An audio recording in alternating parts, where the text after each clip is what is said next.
Le livre de Dieu débute d'une manière digne d'un roi. Il nous dit ce qu'il veut que nous sachions, rien de plus. Au commencement, Dieu créa le ciel et la terre.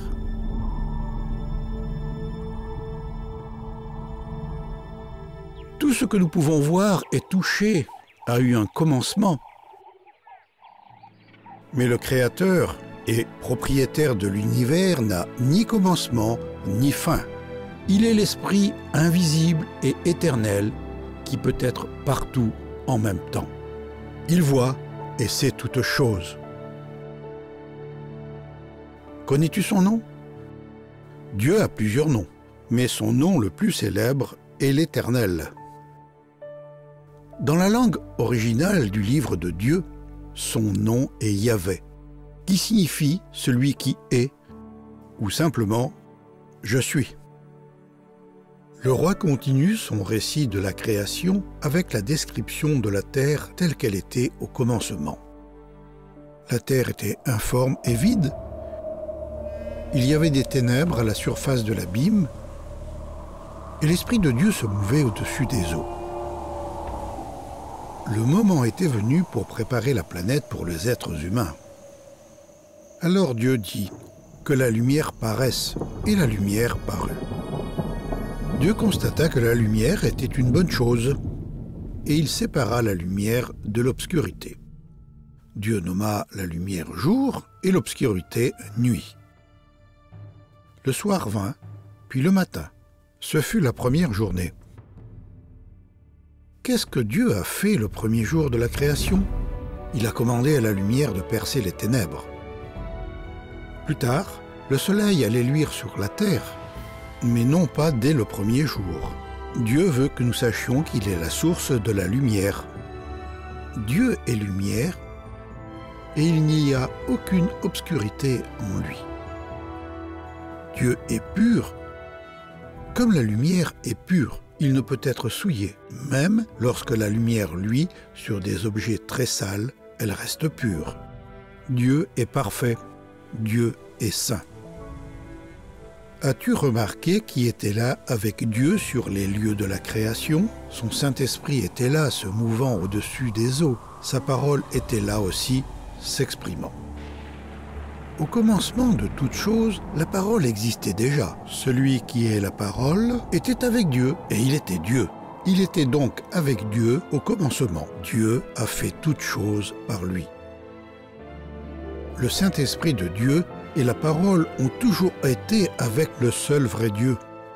C'est pourquoi l'on peut dire de lui, même lorsque lui seul existait, il n'était jamais seul.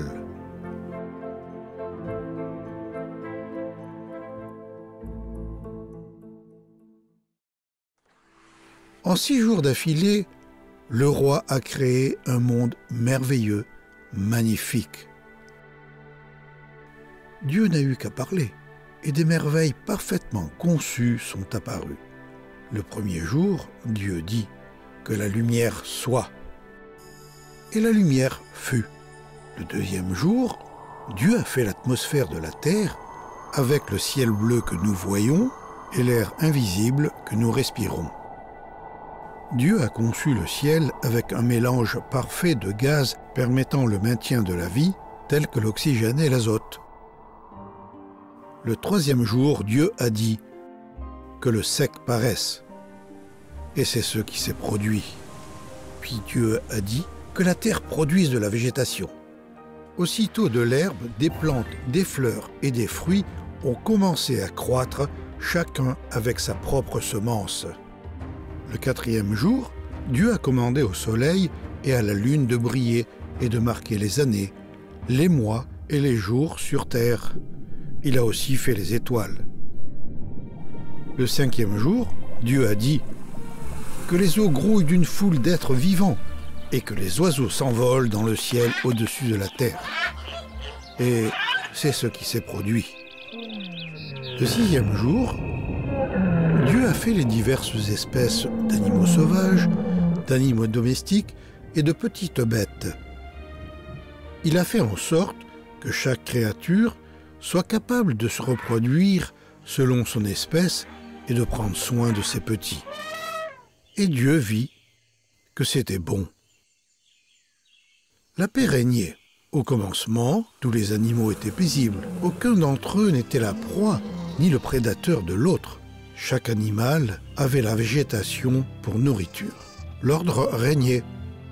Comme le rouage d'une horloge, le soleil se tiendrait à la bonne distance de la Terre. La lune changerait constamment entre nouvelle et pleine lune. La Terre recyclerait son air, son eau et ses déchets. S'il était géré avec sagesse, le royaume terrestre ne manquerait jamais d'aucune bonne chose.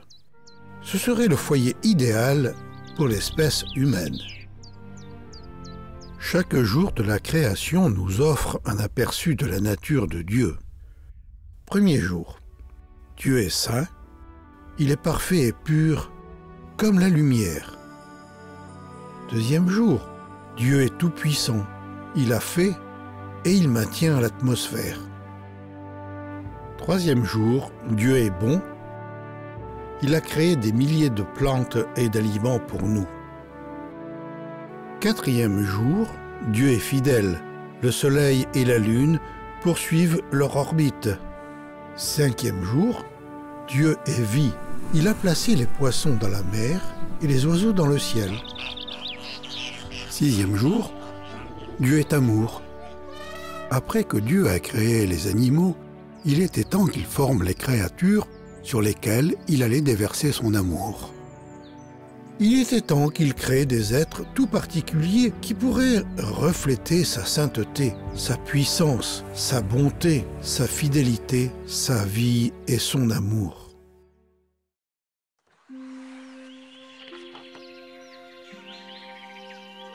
Le sixième jour de la création, le roi a eu une conversation avec lui-même, disant « Faisons l'homme à notre image, selon notre ressemblance, et qu'il domine sur les poissons de la mer, sur les oiseaux du ciel, sur le bétail, sur toute la terre. » Dieu créa l'homme à son image, il le créa à l'image de Dieu, il créa l'homme et la femme.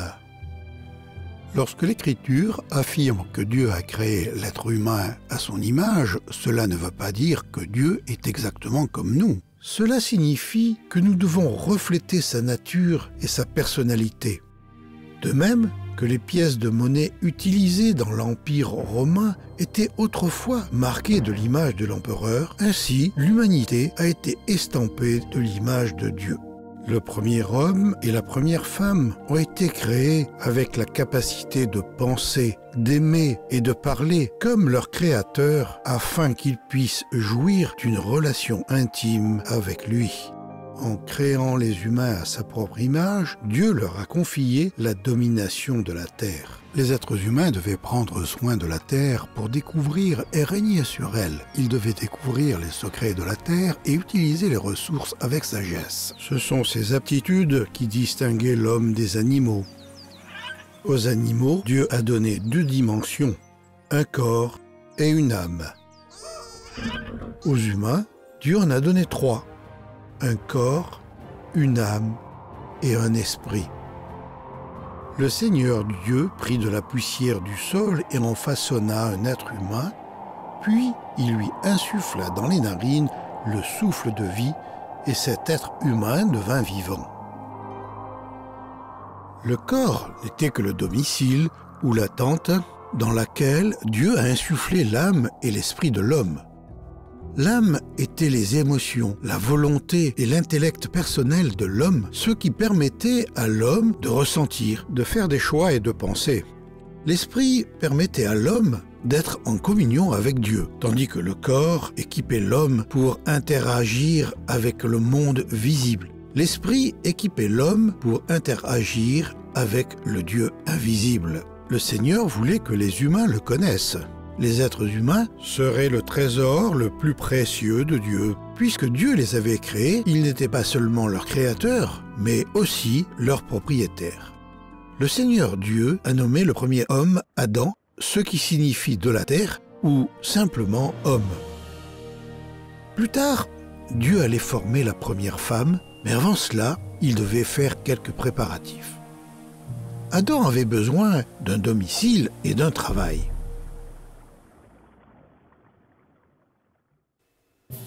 Après avoir créé le premier corps humain à partir de la poussière et y avoir insufflé la vie, Dieu a planté un jardin en Éden, quelque part au Moyen-Orient.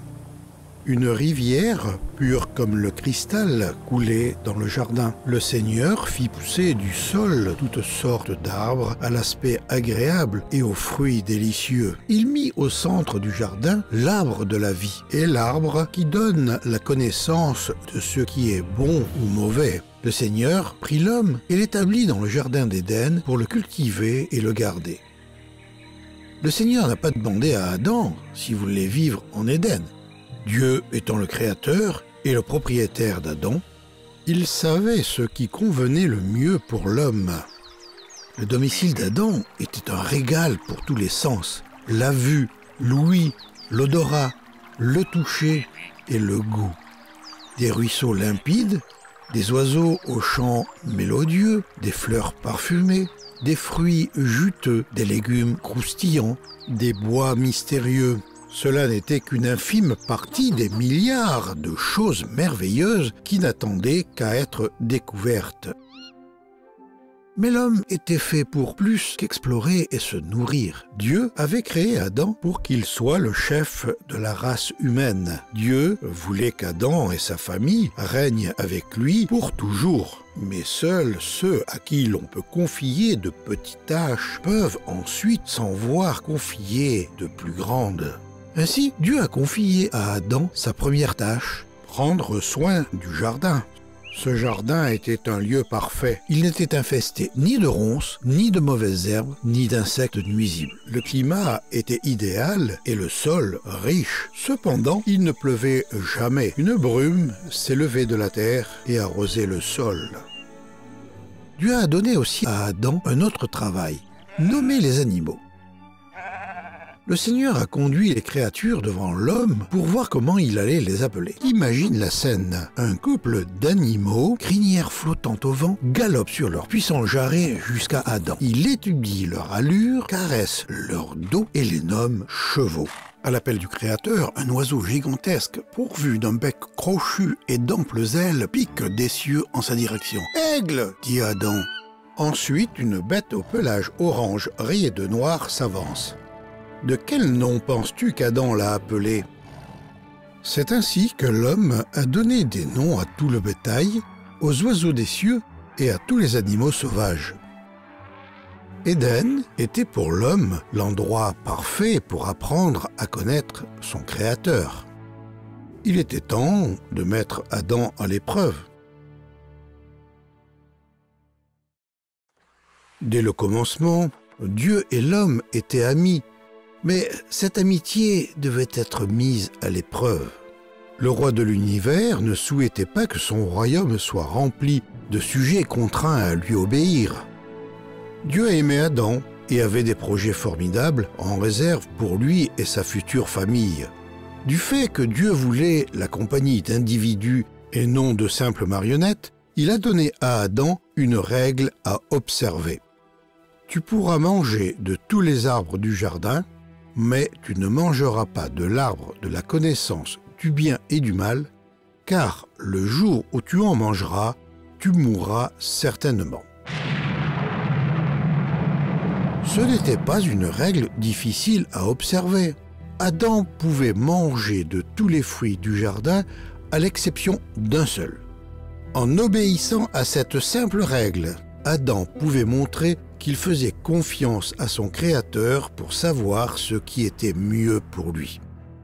Selon Dieu, quelle serait la conséquence si Adam désobéissait à cette règle? Est-ce que Dieu a dit à Adam que s'il mangeait du fruit défendu, il lui faudrait commencer à accomplir des rites religieux et à s'efforcer de faire assez de bonnes œuvres pour contrebalancer les mauvaises? Est-ce que c'est cela que Dieu avait dit? Non, absolument pas. Dieu avait dit à Adam, « Le jour où tu en mangeras, tu mourras certainement. » La désobéissance à la loi de Dieu est appelée péché. Si Adam brisait la loi de Dieu, la punition serait la mort. Dans son livre, le roi appelle cela la loi du péché et de la mort. La loi du roi affirme que le péché doit être puni par la mort. La mort signifie séparation. Si Adam désobéissait à l'unique commandement de Dieu, il deviendrait comme une branche séparée de l'arbre qui, à peine brisée, commence à se dessécher et à mourir dès qu'elle est coupée de sa source de vie. Si Adam décidait de faire ce qu'il voulait au lieu de faire ce que le roi de l'univers lui disait de faire, ce serait un acte de rébellion. Ce serait péché. Le péché mettrait fin à l'amitié entre l'homme et Dieu. Le péché conduirait le corps de l'homme à vieillir et à mourir. Le péché séparerait l'esprit, l'âme et le corps de l'homme d'avec Dieu pour toujours. Le péché est mortel.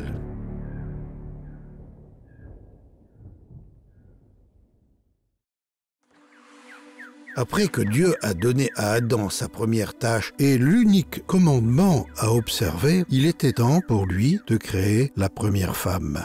L'Éternel Dieu dit : « Il n'est pas bon que l'homme soit seul. Je lui ferai une aide semblable à lui. » Alors l'Éternel fit tomber un profond sommeil sur l'homme qui s'endormit. Il prit une de ses côtes et referma la chair à sa place. L'Éternel Dieu forma une femme de la côte qu'il avait prise de l'homme et il l'amena vers l'homme. Et l'homme dit : « Voici, cette fois, celle qui est os de mes os et chair de ma chair. On l'appellera femme parce qu'elle a été prise de l'homme. » As-tu remarqué qui a réalisé la première intervention chirurgicale et qui a célébré le premier mariage? Oui, c'était Dieu. Femme signifie tirée de l'homme. Plus tard, Adam appellerait sa femme Ève, ce qui signifie mère de tous. Dieu a donné à l'homme et à la femme un rôle différent, mais il leur a accordé une valeur égale. Comme Adam, Ève a été créée à l'image de Dieu. Elle aussi a été créée pour connaître son créateur propriétaire, refléter son caractère et jouir d'une relation heureuse avec lui pour toujours. Dieu constata que tout ce qu'il avait fait était une très bonne chose. Ce fut la 6e journée. Dieu, après avoir achevé son œuvre, se reposa le 7e jour de tout son travail. Pourquoi est-ce que Dieu s'est reposé le 7e jour? Parce que son œuvre était achevée. En créant notre monde en 6 jours et en se reposant le 7e jour, Dieu a ainsi instauré la semaine de 7 jours, un cycle de travail et de repos toujours pratiqué aujourd'hui. L'Éternel Dieu se souciait du bien-être d'Adam et d'Ève à la manière d'un père sage et aimant. Chaque soir, il venait dans le jardin pour s'y promener et converser avec eux. L'homme et la femme étaient tous deux nus et ils n'en avaient point honte. Imagine un monde parfait, habité par un couple parfait, jouissant d'une grande intimité avec leur Créateur parfait. C'est ainsi qu'étaient les choses au commencement. Qu'est-il arrivé qu'il n'en soit plus ainsi ?